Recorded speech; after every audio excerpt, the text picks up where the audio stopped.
I penduari drejtësisë tregon njohjen me Laher Taxhin për atentatet me tritol më jepte 1.000 euro. Gjatë seancës në gjykatën e posaçme kundër korrupsionit dhe krimit të organizuar GKK, i akuzuari Laher Taxhiu ka refuzuar të përballet në sallën e gjyqit me Artan Tafanin, i cili tashmë ka marrë statusin e të penduarit të drejtësisë.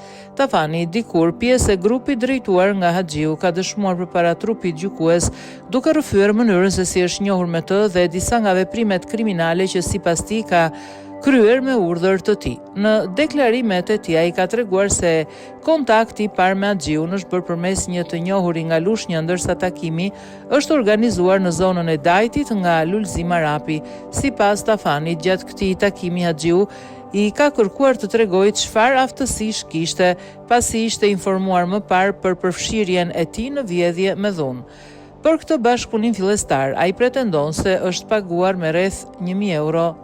Mëtej Tafani ka treguar dhe rrëfyer Tafani ka rrëfyer se një nga detyrat që ishte besuar ka qenë vendosja një sasi eksplozivi në një banesë në Lushnjë në pronësi të një personi të identifikuar si Erion Çoku. Sipas tij, udhëzimet janë dhënë drejt për drejt nga Haxhiu, ndërsa lënda plazëse i ishte siguruar nga një tjetër person.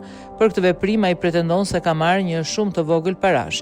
Ai ka deklaruar gjithashtu se ka udhëtuar nga Korça drejt Lushnjës dhe gjatë orëve të vona të natës ka vendosur eksplozivin për t'u larguar më pas menjëherë nga vendi i ngjarjes. Në dëshminë e tij, Tafani ka lidhur ngjarjen me një konflikt të dyshuar për trafik droge, duke pretenduar se personi në fjalë kishte marrë lëndë narkotike dhe nuk kishte shlyer detyrimet financiare.